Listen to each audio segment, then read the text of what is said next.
In this lesson, we're going to talk about taxes and their impact on the economy. There's plenty of different types of taxes in any modern economy, including the United States economy. There's the personal income tax, which applies to all types of income, wage and salary, interest, dividends.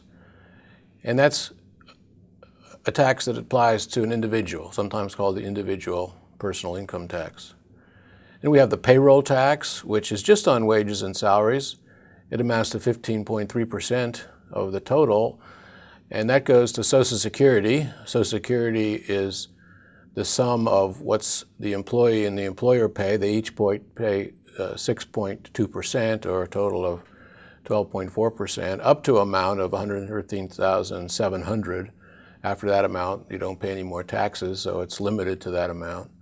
And then there's also the tax to support Medicare, and that's also paid by the employee and the employer, up to 1.45%. So when you add all these up, you get 15.3, and that's frequently called the payroll tax. There will be additional payroll tax added to pay for the new health care law, so we'll add to that, but that's still part of the payroll tax. Then we have the income tax, which is a tax on corporations' profits. It's 35% in the United States. It's pretty high compared to many other countries. There's arguments it should be lower to improve the competitiveness of American firms. Then there's an excise tax on gasoline. When you go to the pump, you pay some tax. You buy some liquor or beer, you pay taxes. And of course, most states have a significant sales tax, which is applied to whatever it is, furniture, groceries, that you buy in the stores. The estate tax is what you pay when you die on the estate, the tax to the government, and if you give money to people, family members, for example, there's a gift tax if it's over a certain amount. Tariffs are another kind of tax, but they're just on imports into the country. Special name for a tax is tariffs. And then finally, there's property taxes. People have to pay taxes on their property, on their place where they live, on their home, if they own the house and the property. So there's a wide variety of taxes. Note that the payroll tax goes to particular things, like it's payments for Social Security for people who are retired or disabled. And Medicare goes to the health care program for the elderly, as we'll discuss later. It's important to try to get a sense of the magnitudes of these various taxes. So let's look at the federal taxes. Taxes collected by the federal government of the United States as a share of all the revenue, so it gives you a magnitude to think about how large, relatively speaking, is the different taxes are. In this case, the personal income tax is shown to be the highest, a little over 40% of the total revenue raised, but perhaps surprisingly, payroll tax is pretty close, and payroll tax is rising as a share of total taxes paid by individuals. Corporate income tax is pretty small, relatively speaking. That's just on the profits, and even though it's 35%, there's a lot of deductions that firms can take. Excise taxes are a very small part of the federal taxation. Tariffs even smaller, and estate and gift taxes when people die or give money to their heirs, it's even smaller. What's also not clear in this picture, but very important to realize, is that states and local governments also collect taxes, not just the federal tax system. Most of their taxes is in the form of either personal income taxes or excise taxes. They have a much larger fraction of taxes collected on either gasoline or buying food in the store over a certain amount, and that's different by state, so it's a higher level. So federal taxes look like this, state and local taxes a little different. Now, to think about the effect of a tax, which is really what we're after here in economics, we want to see what's the impact of that taxation on the economy. The taxes are collected, of course, to pay for government, to pay for transfers in the economy, which we'll talk about soon. But the question is, what is the impact of the tax that you have to collect or want to collect? We've discussed this to some extent already in the elementary supply and demand model. We know that a price will rise, interestingly, by less than the tax. We know that the quantity being produced and sold and consumed goes down with a tax. Tax something, you get less of it. We know there's a deadweight loss caused by a tax. That's the degree to which the economy is producing less than the efficient amount. The size of that deadweight loss depends on how much the quantity declines. There's another thing, though, we want to investigate now besides the deadweight loss and these other factors, and that's what's called the incidence of a tax. In incidence, it really who pays the burden of the tax. Is it consumers or firms? If it's a tax on gasoline, do the oil companies and gasoline producers pay the tax, or do the consumers pay the tax? Who pays more, effectively speaking? And that's going to depend on how much the price rises. So if you look back at this slide here, the print in red indicates that the incidence is pretty much going to depend, not pretty much, it is going to depend on how much the price rises, whereas the deadweight loss is going to depend on how much the quantity changes as a result of the tax. So let's now get our supply and demand curves out and think about how all this works. So to illustrate the incidence of a tax and the deadweight loss of a tax, we want to use our supply and demand diagrams with quantity on the horizontal axis and then the price on the vertical axis. In this case, we have a downward sloping demand curve, and we have an upward sloping supply curve. There's two upward sloping supply curves. One represents what supply would be without the tax, and the other with the tax. As we've noted before, when we shift up the supply curve, that represents a higher tax because it's effectively an increase in the marginal cost for the firm. The firm has to send the tax into the government, and so for each unit it sells, it sends in that amount and it raises its marginal cost, as it's shown in the diagram. The supply curve and demand curve are shown here to represent a particular case where there's a low elasticity of demand. You could draw a diagram with a high elasticity of demand and note how that is relatively flat compared to the other.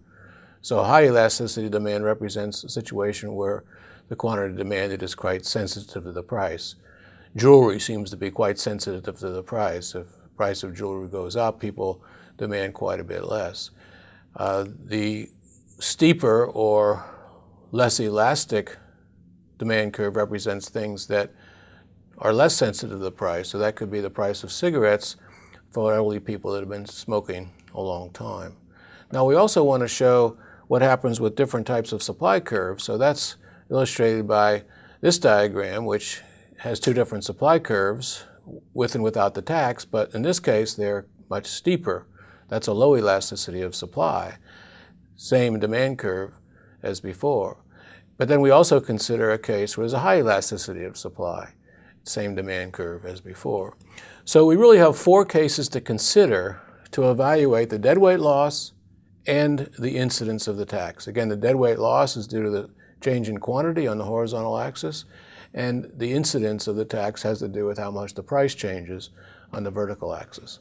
So starting with the low elasticity of demand, you can see that there's going to be a reduction in the quantity, but compared to a high elasticity of demand, it's relatively small. The deadweight loss is caused by that reduction in the quantity, so it's that area right there, the area below the demand curve, and above the supply curve without the tax. The supply curve without the tax is what's relevant here because that's the true marginal cost of production for the firm. Now consider the case where there's a high elasticity of demand, and you can see that there's going to be a much greater deadweight loss. In this case, the supply curve shifts, but your movement along the demand curve is larger in the horizontal direction. So now there's going to be a larger deadweight loss compared to the case before where the demand curve was steep or a low elasticity of demand. Now for those two cases, let's also consider the incidence. That's the incidence represented over on the left vertical axis. So in this case, where the demand curve is relatively steep, representing a low elasticity of demand, you can see there's a large change in price. And what that means with the large change in price, that the firm is able to pass on to the consumers a large amount of the tax that it has to pay, the tax being that vertical distance, same as over here, tax being that vertical distance, and a large part of that tax increase, the vertical distance, is paid for by the consumer. In contrast, if you look at the high elasticity of demand case, this is where consumers are more sensitive to the price. Here, there's a relatively small change in price, in this case, small change in price right there. compared to the increase in the tax. So in this case, the firm really can't pass on much of that tax increase. This arrow is much smaller than that arrow, and the incidence of the tax goes onto the firm. So it depends on how high or low the elasticity of demand is. Now let's consider the cases where there's different supply elasticities. So this is the case with a low elasticity of supply. This would be something like land, where you can't change the supply very much, even if there's a tax on it. The supply curve shifts up by the same amount in this case. That's the shift up, same amount as before. But since the supply curve itself is quite steep, you get much smaller change in the quantity.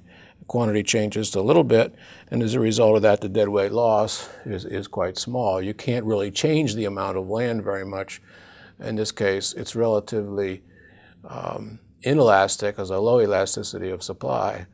And by the same token, you can see the incidence of the tax over on the left vertical axis. Now there's a relatively small change in price because with this low elasticity of supply, only a small change in price is required to get the change in the quantity that's actually supplied.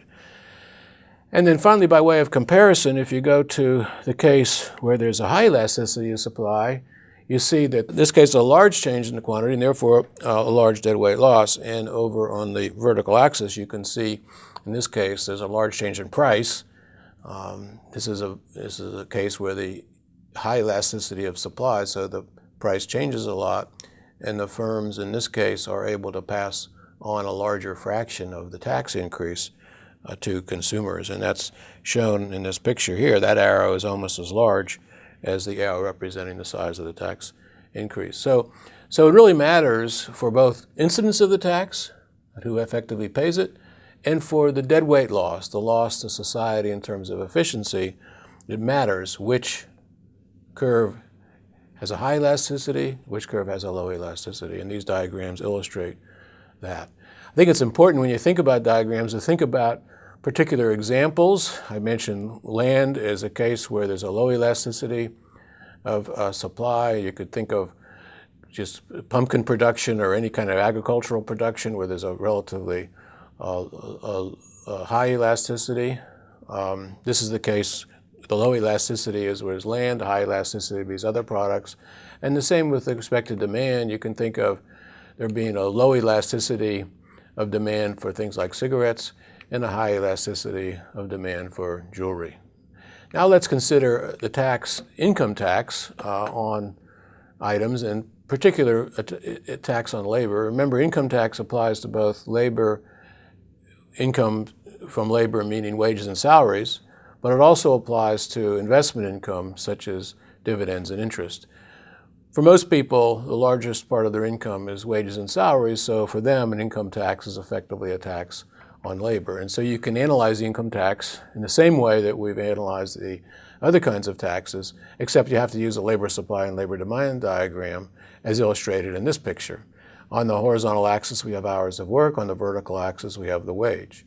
We have a labor demand curve. It's downward sloping, representing the marginal revenue product to the firm, and the upward sloping supply curve representing the labor-leisure trade-off for the workers.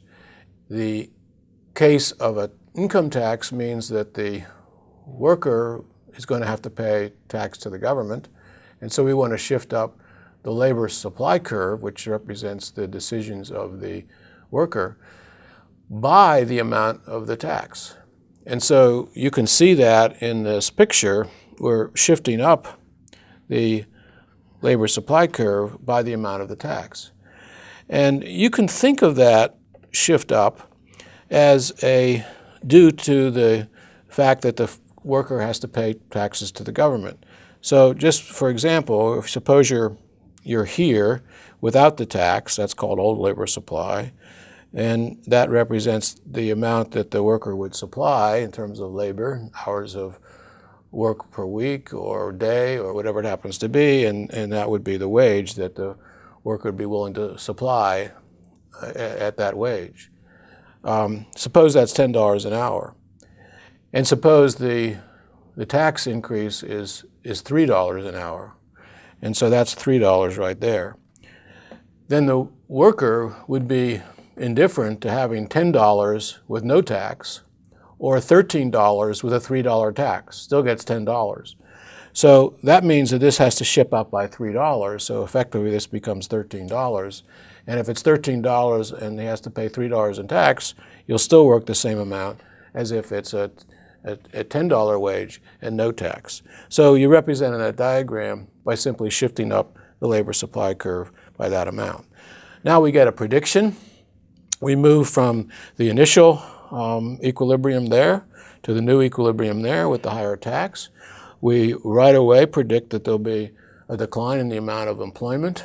The firms, as they see the change in circumstances, as they see this shift in the supply curve, they're going to actually reduce the amount of reduce the quantity of labor demanded, and the wage will go up. Remember, that shift upward in the labor supply curve is causing this, and the increase in the wage is shown over here by that distance between those two. And if you look carefully, the size of that shift up is quite a bit less than the size of that shift there. So while the wage goes up, according to the model, it doesn't go up by as much as the tax. So effectively, the worker is taking home less money, even though the wage is higher, because the tax is even higher than the higher wage. So the overall impact of the tax on labor is to reduce the quantity of labor and reduce, of course, the after-tax wage that the worker gets. Now consider what happens when the tax is paid by the firm. That's illustrated over in the left. We have the supply and demand diagrams again in the same diagram, but here we're going to shift the demand curve. We're going to shift it down from the old demand curve to the new demand curve as labeled in the diagram. Why does it shift down? Well, remember, the demand curve represents the marginal revenue product to the worker and from the worker. And so if the firm has to pay additional tax, its revenue is going to go down by that tax. It's going to get less as a result of this production. And so effectively, it's a shift down in the labor demand curve by the amount of the tax, and that's what's illustrated right here. So now you have a prediction, as always. We have the original equilibrium up here at the old demand curve and the supply curve. We got a new equilibrium down here at the new demand curve with the tax, and our prediction is that the quantity of labor goes down and that the wage goes down. Now in this case, the wage is going down, and so the worker is getting paid less. The worker is not paying any tax in this case. The worker is just getting a lower wage. The firm is paying the tax. The amount of labor actually transacted, exchanged, the hours of work, it goes down in this diagram just as it did in that diagram. So the impact is the same on the amount of employment in the economy, whether it's the employee or the employer pays the tax. And on the vertical axis, that decline in the wage, as you can see there, is less than the size of the tax. So effectively the worker shares some of the cost of the higher tax with a lower wage. It doesn't completely match the reduction, the amount of the tax increase, so the worker shares in this with the firm. The firm also has to pay some of the tax. It's exactly the same as over on the right, where both the worker and the firm share in the effective burden of the tax, regardless of who literally is asked to pay by the government. So given all this, now let's consider some other issues related to taxation. One is, what's the effect of this tax rate on tax revenues? Remember, one of the reasons to have a tax system is to raise revenues to pay for the government. So you want to think what happens if you raise taxes, how much do you raise revenue? Well, you'd think they're probably going to raise more revenue as you have a higher tax rate. But that's not always the case. And this little table here, very simple table, tries to illustrate that. So we have different examples of a tax rate. That's labeled in red, 40% tax, 60% tax, 80% tax. And the represented 0.4, 0.6, 0.8, and on the The next column, labeled in green, is an assumption that it's $20 an hour for this particular type of work. And then we have hours of work on the far right. And as you can see, as the tax rate rises, the hours of work go down. That's just what our diagrams have shown. The higher tax rate reduces the hours of work, the quantity of labor supplied. To get the tax revenue, we multiply the tax rate times the total amount of labor income. The total amount of labor income is the wage the worker gets per unit of work, say per hour, times the number of hours, L. So the total revenue is little t times little w times L. So in this table, I've just multiplied those three together. So 8,000, for example, is 0.4 times 20,000. The tax rate goes up to 0.6, and the revenue goes up because the tax rate has gone up. But note that hours worked has gone down from 1,000 to 700. And then finally, we see the 80% tax rate. That's a pretty high tax rate, of course, and labor supply goes down even to 400 hours in this case. In this case, when you multiply it through together, you see that actually tax revenues go down, now from 8,400 to 6,400. So it's possible to get tax rates to be so high that you actually reduce the amount of revenue coming into the government. And this little table can be represented in a curve, which is actually a very famous curve, sometimes called the Laffer curve, after economist Art Laffer, who talked about this in public policy, trying to recommend tax changes in the 1980s. And it represents just what I showed you in this other picture. You got tax rate on the vertical axis and tax revenue on the horizontal axis. If you have a zero tax rate, you collect no tax revenue. And then as you start to increase the tax rate goes up, the amount of revenue rises. You saw that in the example. But then at some point, the tax rate gets so high that workers' labor supply starts to decline so much that you actually have a reversal, higher tax rates. In this case, higher tax rates generating lower amount of tax revenue. At the extreme in the diagram, 100%, it's logical to think that if everything you earn is taken away by the government, that there's not much incentive to work at all, and so you could guess that tax revenue is effectively zero. So you know that that's on the diagram. You know that's on the diagram, and so somehow they got to go like this. But whether it's this way or that way, you don't really know. That depends on the empirical evidence and how responsive people are. But we do know that this Laffer curve has this tendency to reverse itself at very high tax rates. Let's consider some income tax terminology to finish this off. It's important to think about when you're discussing tax reform or tax ideas. One is this idea of the marginal tax rate. That's the tax paid on an additional dollar of income earned. If you earn another dollar and you pay 30% tax on that dollar, that's a 30% marginal tax rate. If your tax rate is 70%, you earn a dollar, you pay 70 cents in taxes, that's the marginal tax rate of 70%. The average tax rate is different. That's the total taxes you pay as a percent of your total income. The average tax rate is going to be lower than the marginal tax rate for high income individuals because they're paying a larger amount of their taxes on each extra dollar in a progressive tax system. Progressive tax system means a situation where people pay a larger fraction of their taxes if they're wealthy than if they're relatively poor or have lower incomes. Regressive is that they pay a lower fraction of their taxes at high income than at low income. It's also important when you think about taxation to think of something called taxable income. Most tax systems get a chance for people to reduce some of their taxable income by something called exemptions. Exemptions are a certain amount you get to deduct per person. So in the U.S., it's $3,900 at this point. There's also you can deduct from your income and therefore pay less taxes on your taxes because your taxable income will be lower. In the U.S., a married couple gets to deduct $12,200. So what that would mean is a family of four to a couple with a couple kids would get to have exemptions of 4 times $3,900, another standard deduction of $12,200, and effectively be able to earn $27,800 before they pay any tax at all, because they would have an income of $27,800, be able to deduct that, and effectively have zero taxable income. So you always think about taxable income when computing taxes and when thinking about marginal tax rates. So finally, let's just consider some examples. I just have a couple of tables here you can study at your leisure. These are tables from the tax forms that the government sends around for the personal income tax. And as you look at the area where I've circled, these are the tax rates on different amounts of income. So the lowest tax rate is 10% for incomes that's at the very top of each of these pictures. The picture at the top is for a single person. The picture or the table at the bottom is for a married couple. And you can see at very low incomes, their marginal tax rate is 10%. They pay a dime for each extra dollar they earn up to that amount.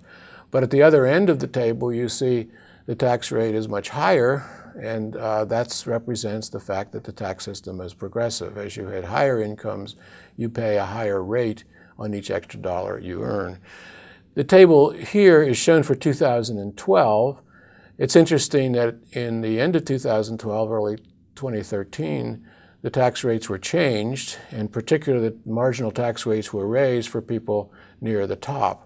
And so these tables are still being completed by the government since it's a recent tax change, but you can see if you look carefully and then study these at your leisure that the top marginal tax rate is now 39.6% for singles and for individuals. And then what was 33% becomes 35%. Everything else is the same, so for the most part the taxes in 2012 are the same as 2013 except for those at the very top. Now finally, let's consider what you might do to make the tax system better based on what we've done so far in this analysis from an economic perspective. Well, first of all, we've seen that these tax rates, they do cause changes in behavior. They have a reduction in the amount of hours worked, labor supply at the higher tax rates. There's a change in the amount that's produced by goods because of higher tax rates. There's a deadweight loss caused by that. So in some sense, it would be better to have lower marginal tax rates. And if you wanted to raise the same revenue, then you could just expand the amount that's being taxed. So the idea is you lower the tax rate. That reduces the deadweight loss and the inefficiencies, as we have illustrated here. But to raise the same amount of revenue, then you want to tax more. You want to maybe reduce the amount of deductions or reduce the amount of exemptions or whatever you want to do to really make the tax base, the amount which is taxed, larger. Eliminating those things, those deductions, those exemptions is sometimes called the elimination of tax expenditures, or just simply the elimination of loopholes. So the idea behind tax reform is to make the tax system less of a burden, if you like, less deadweight loss, and to raise the same revenue, you do that by lowering marginal tax rates and expanding the base at the same time. And that's what tax reform is. We've had tax reforms in the United States in the 60s and in the 80s, and many people hope we'll get tax reform again in the future. Thank you.